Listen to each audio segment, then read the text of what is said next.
오늘은 주님의 수세주일입니다. 수세주일이라고 하는 것은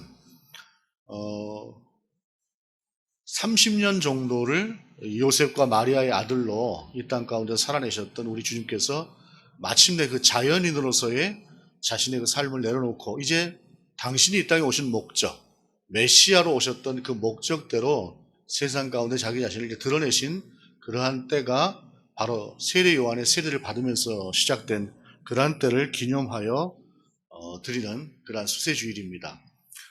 특별히 이제 본문 앞쪽에 보게 되면 뒤쪽이죠. 3장 22절에 이렇게 말씀하고 있어요. 성령이 비둘기 같은 형체로 그의 위에 강림하시더니 하늘로부터 소리가 나기를 너는 내 사랑하는 아들이라 내가 너를 기뻐하노라 하시니라. 마태복음이나 마가복음도 거의 비슷하게 기록을 하고 있습니다. 세례를 받으시는 그때에 성령이 임하셨고 특별히 하늘로부터 성부 하나님께서 이는 내 사랑하는 아들이다 라고 하시면서 예수님께서 하나님의 독생자요 또한 이 땅 가운데 오신 메시아라고 하는 사실을 하나님께서 친히 증거하신, 그리고 결과적으로 성부와 성자와 성령께서 동시에 이 세상 가운데 자기 자신의 존재 양식을 보여주셨던 그러한 날이 바로 주님께서 세례를 받으셨던 그러한 날이다 라고 하는 것입니다. 그래서 이 날을 기념하고, 그리고 이 날에 이어서 이제 몇 주가 지나고 나면은 우리가 이제 사순절이라고 하는 것이 시작이 되지요.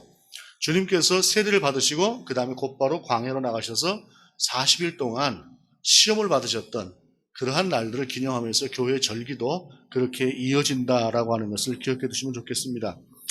원래 이제 수세주일에는 우리 주님께서 세례를 받으시던 그 본문을 가지고 설교를 많이 합니다만은, 특별히 오늘은 주님께서 세례를 받기 이전에 공생애를 사시기 전에 자연인으로 사셨던 그때의 우리 주님은 어떠한 모습이었는지 라고 하는 것들을 유일하게 기록하고 있는 것이 누가복음이에요.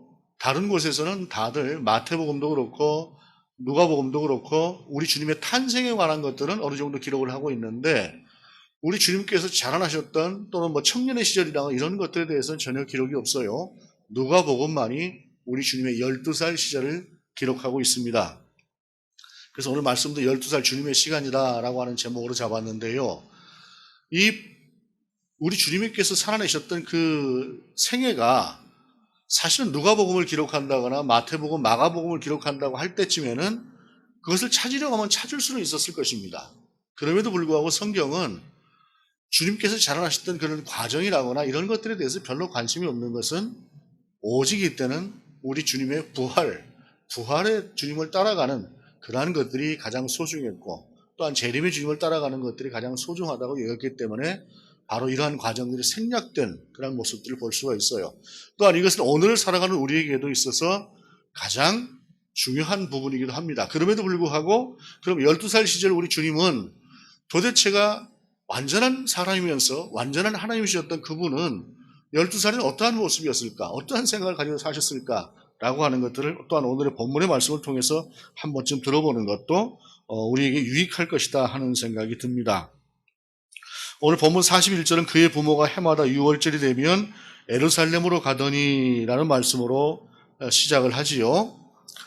6월절이 되고 나면 해마다 예루살렘으로 갔다라고 하는 말씀은 원래 하나님께서 이스라엘 백성을 불러 모으시고 그들에게 민족을 그리고 나라를 이루게 하신 후에 말씀하셨던 것이 너희는 1년에 3번은 반드시 성전으로 나와서 예배를 드려라, 제사를 드려라 라고 말씀하셨어요.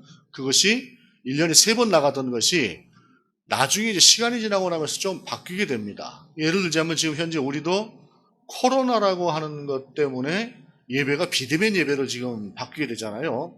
그런데 예루살렘, 이스라엘 사람들도 바벨론의 포로로 잡혀가게 되면서 그때부터 세상에 많은 사람들이 흩어지기 시작을 했어요. 세계 각국 곳곳으로 흩어져 살기 시작하면서 그 먼 거리를 오는 것이 쉽지가 않은 것이죠. 어떤 경우에는 예를 들어서 좀 먼 곳에 사는 사람들 같은 경우에는 왔다 가는데 한 달이 넘게 걸릴 수도 있어요.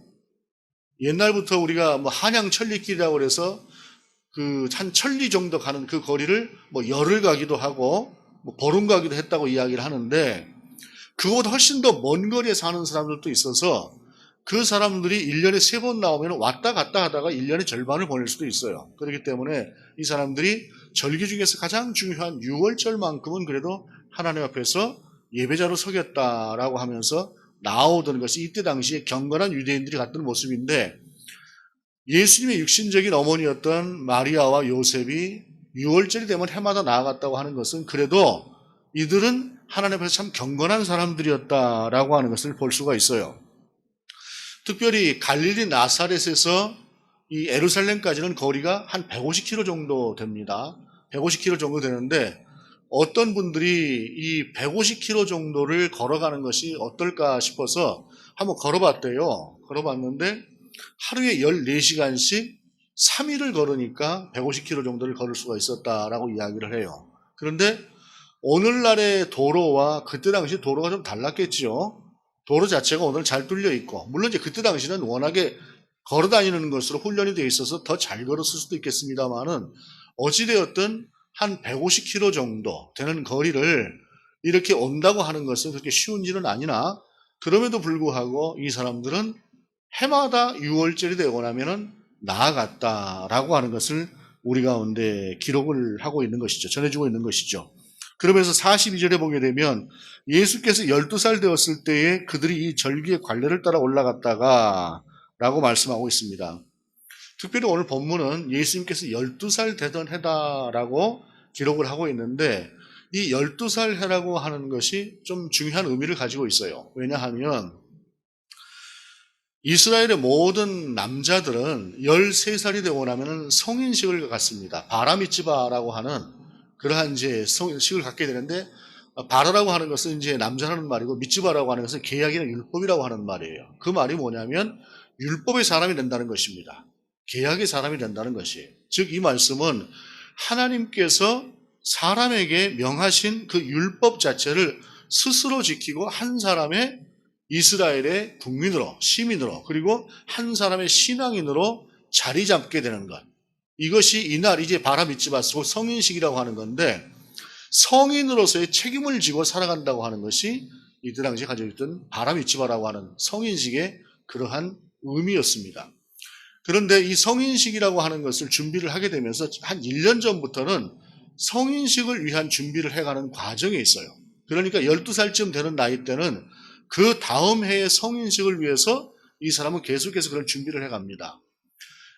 그러면서 이제 우리 주님께서 12살 되는 해에 갔다고 하는 것은 아마 처음 가실 수도 있을 것이에요. 이제 성인이 될 준비를 하면서 나아가는 것인데, 이때 당시에 여자들이 결혼을 하는 나이가 13살쯤에 결혼했다고 해요. 13살쯤에 결혼했다고 하니까 13살에 여자는 12살에 성인식을 하고, 지금 이 남자는 13살에 성인식을 하는데, 남자의 13살에 성인식을 한다고 하는 것도 실질적으로 이때 당시 결혼이라거나 이런 것들을 보게 되면 실제 성인이 된다라고 해도 무방할 정도로 이 13살의 나이가 주는 의미가 큰 거예요. 그러니까 그 바로 1년 전이기 때문에 예수님께서도 이제 성인이 될 그런 준비를 하고 있었던 그러한 때에 예루살렘을 향해서 나아가셨다라고 하는 것이고, 바로 성인이 되기 전에 아직은 아이였던 그때의 우리 예수님의 모습이 어땠는가라고 하는 것을 본문이 우리 가운데 전해주고 있는데, 보통 이제 이렇게 예루살렘에 가게 되면 일주일 동안 이 6월절 절기가 지속이 돼요. 6월절 절기가 지속이 되면은 그 절기를 마치고 이제 돌아오게 되는 것이죠. 많은 사람들이 함께 갑니다. 이때 당시에 갈릴리 나사렛 그 지역의 인구가 한 500명쯤 되었다고 해요. 뭐 갈릴리 나사렛이라고 하는 동네에 500명이 한꺼번에 몰려 살았다는 이야기가 아니라, 이 나사렛이라고 하는 지역도 꽤 지역이 넓으니까 이렇게 조금씩 모여 살던 사람들을 다 합치면 500명쯤 되었다는 것이죠.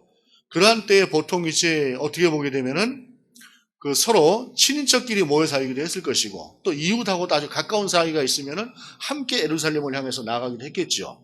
뭐 수십 명이 그룹을 지어서 갈 수도 있었겠고, 그렇게 해서 이 사람들이 이제 함께 와서 예루살렘에서 예배를 드리고 그 다음에 돌아가는 그러한 과정에 있었던 일들을 이제 오늘 본문이 기록을 하고 있는데, 43절 이하에 보게 되면 그 날들을 마치고 돌아갈 때에 아이 예수는 예루살렘에 머무셨더라.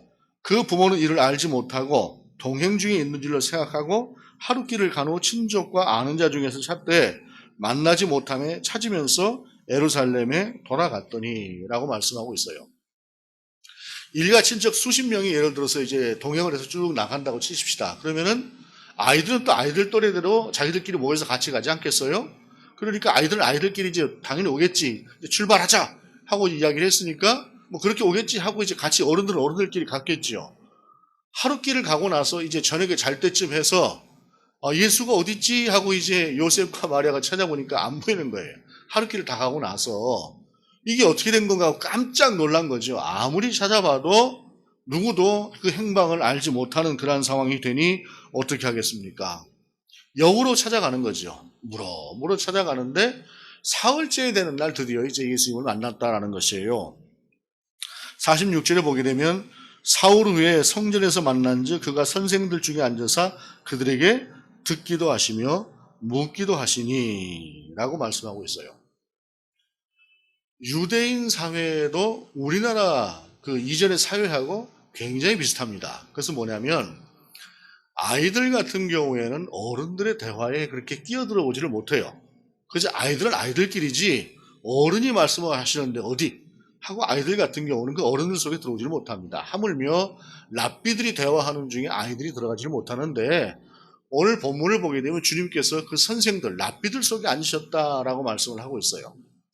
그러면 이 말씀을 보게 되면 어떤 면에서 볼 때 우리 주님이 뭐 워낙에 뛰어나셨나 보다라고 하는 생각을 할 수도 있겠지만 이 바라미츠바라고 하는 성인식과 관계에 대해서 이 본문을 들여다보면 이제 12살이 되었으니 이제 성인식 준비를 하게 되고 성인식을 하고 나면 이스라엘의 모든 남자들이 어떤 대접을 받느냐면은 랍비하고 율법에 대해서 토론을 할 수가 있어요. 그때부터는.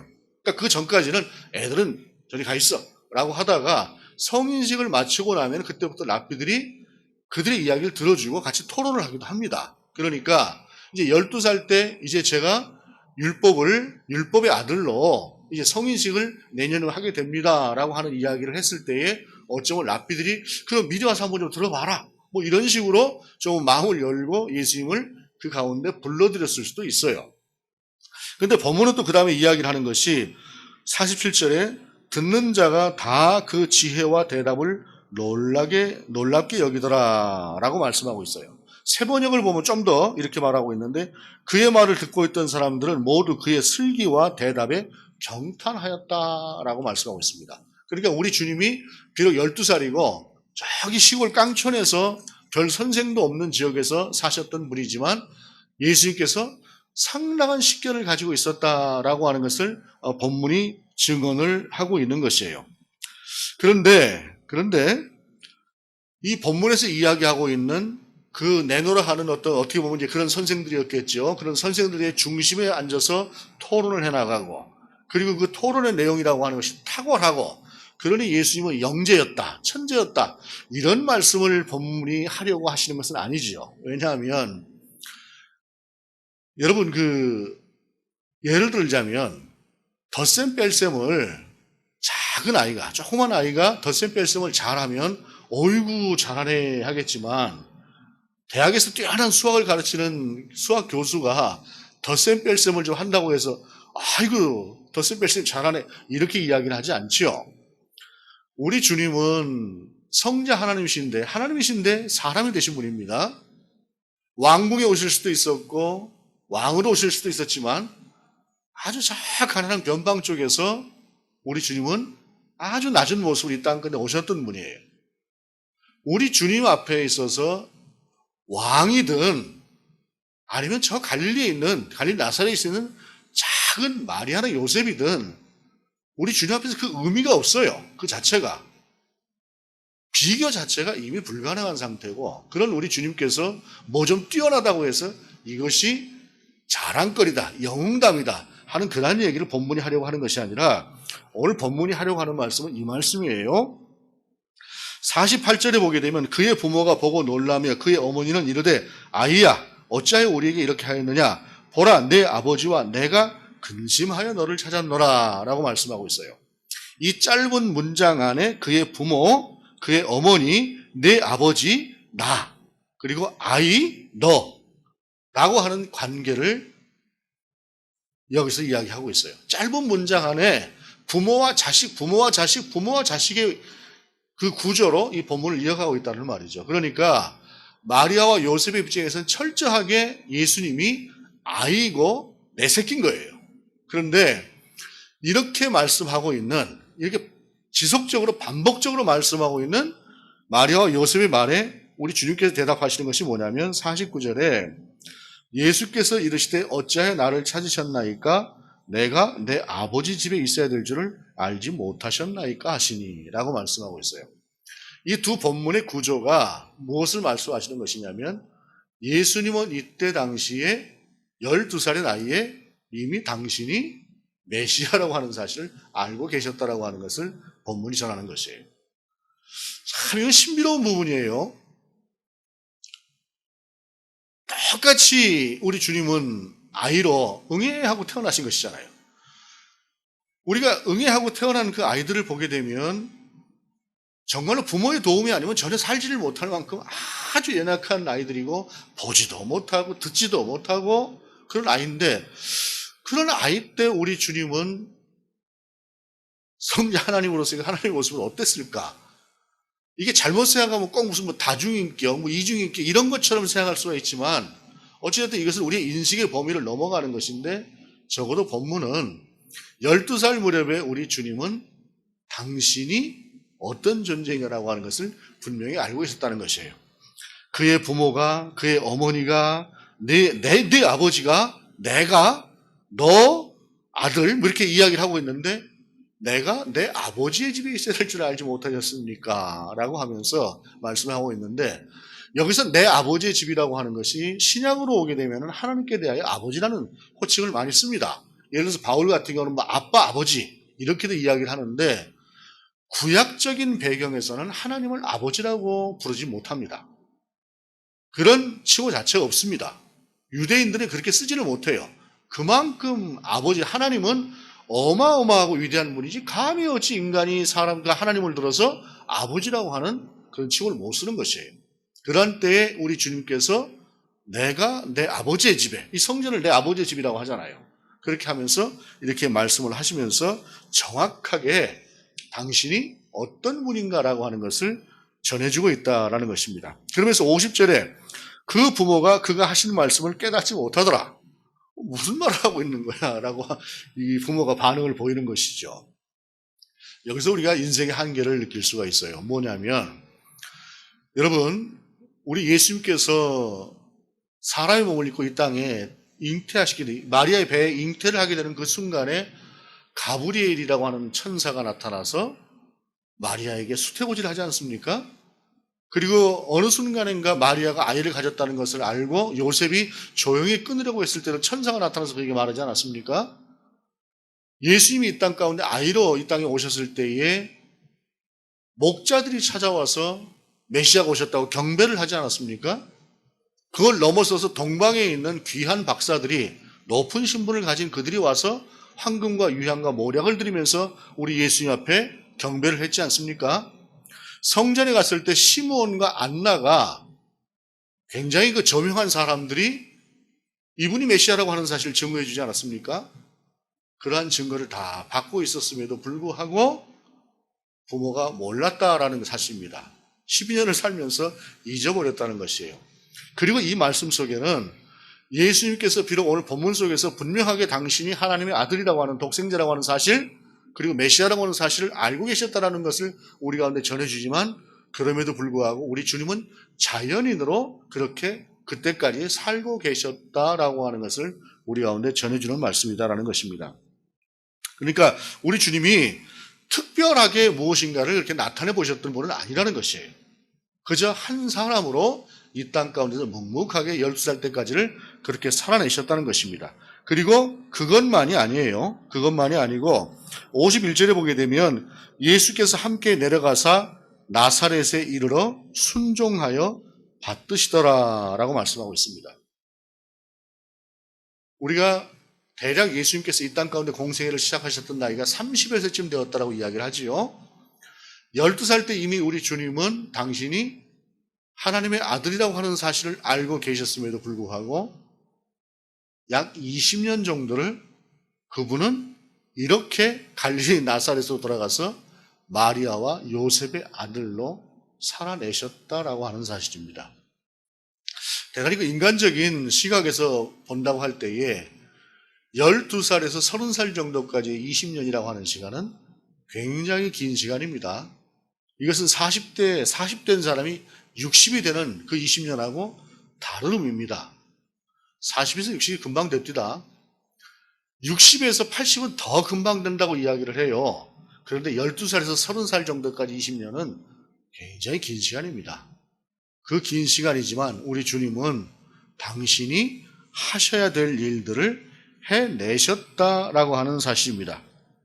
그러면서 우리 주님이 이렇게 자연인이었던 인간이었던 그러한 삶을 충실하게 살아내셨던 이 모습은 또한 이 땅을 살아가는 우리에게 시사하는 바가 큽니다. 그것은 무엇이냐면 무엇인가를 우리가 꼭 알고 무엇인가를 꼭 내가 원하는 대로 그렇게 살아가는 것이 아니라 하나님께서 내게 주신 그리고 나에게 있으라고 하는 그 자리에서 내가 해야 될 일들을 때로는 하는 것도 필요한 것이다라고 하는 사실. 내가 원하는 것도 중요하지만 내가 해야 될 일이라고 하는 것이 또한 중요한 것이다라고 하는 사실을 본문은 우리 가운데 보여주고 있다라고 하는 사실입니다.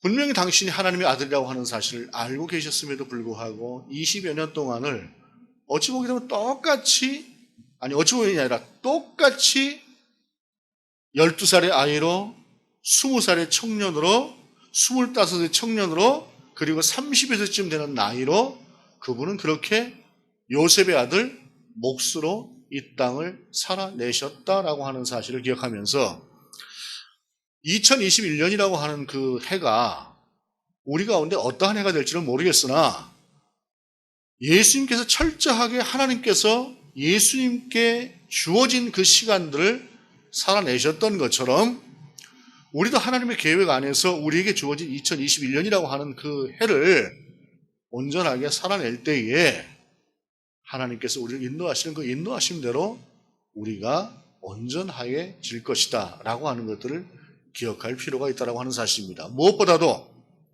자발적으로 그 시간들을 받들어 순종하여 살아내셨던 그 주님의 모습을 보면서 우리도 받들어 순종했던 그 주님의 뜻을 따라서 이것은 마리아와 요셉에게만 받들어 순종했다라고 하는 의미는 아니에요. 물론 마리아와 요셉에게 받들어 순종했던 것이지만 그 뒤로 나오는 하나님과 사람에게 칭찬을 받으시는 그러한 모습을 우리 주님께서 자라가셨던 것은 하나님께도 사람에게도 그는 온전한 모습으로 살아내셨던 그러한 분이 예수 그리스도였다라고 하는 사실을 기억하면서 어쩌면 우리에게 있어서 우리가 알 수 있는 것과 또 알 수 없는 것들이 가득한 세상 가운데서 우리가 알아야만 무엇을 하는 것이 아니라 주어진 그 길을 또한 비록 내일을 알 수 없으나 우리 하나님의 인도하심 가운데서 또한 우리가 묵묵히 살아낼 때에 우리를 인도하시는 그 하나님의 온전하심을 또한 우리가 이룰 수 있을 것이다 라고 하는 것들을 기억하면서 아노 도미니 2021 주님의 해를 그렇게 또한 우리가 살아낼 수 있는 저와 여러분이 될 수 있기를 원합니다. 성경은 12살 이후로 말씀하고 있지 않습니다. 다만 그때 우리 주님은 그렇게 당신이 하나님의 아들이심을 알고 계셨다라고 하는 사실만 우리에게 딱 한 번 언급해 줄 뿐입니다. 우리에게 있어서 어떤 그 과정이라고 하는 것은 한 20년쯤 되는 그 과정이라고 하는 것을 우리가 예수님의 과정을 모르는 것처럼 우리의 과정에 있어서도 어쩌면 그럴 수 있을 것이다 라고 하는 생각을 합니다.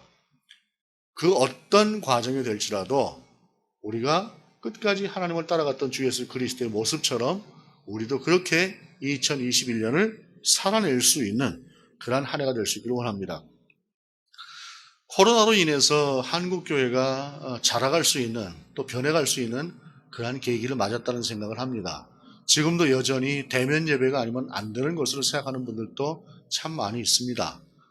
그들이 잘못된 신앙이라고만 탓을 하기에는 또 그들이 가지고 있는 그 예배 열정이라고 하는 것도 우리가 어느 정도는 생각을 해야 되지 않을까 하는 생각을 합니다. 물론 저는 이제 비판적이긴 합니다만 그럼에도 불구하고 어느 정도는 그것을 인정하는 것도 필요하지 않을까 싶습니다만은 이러한 과정들을 통해서 도저히 이해되지 않는 과정들을 통해서 조금씩 그래도 이 땅의 교회가 우리가 정말로 그리스도인으로서 어떻게 살아야 되는가라고 하는 것들을 깨달아가는 과정 속에 있는 것처럼 우리 또한 그러한 2021년으로 살아낼 수 있는 저와 여러분이 될 수 있기를 원합니다. 기도하시겠습니다.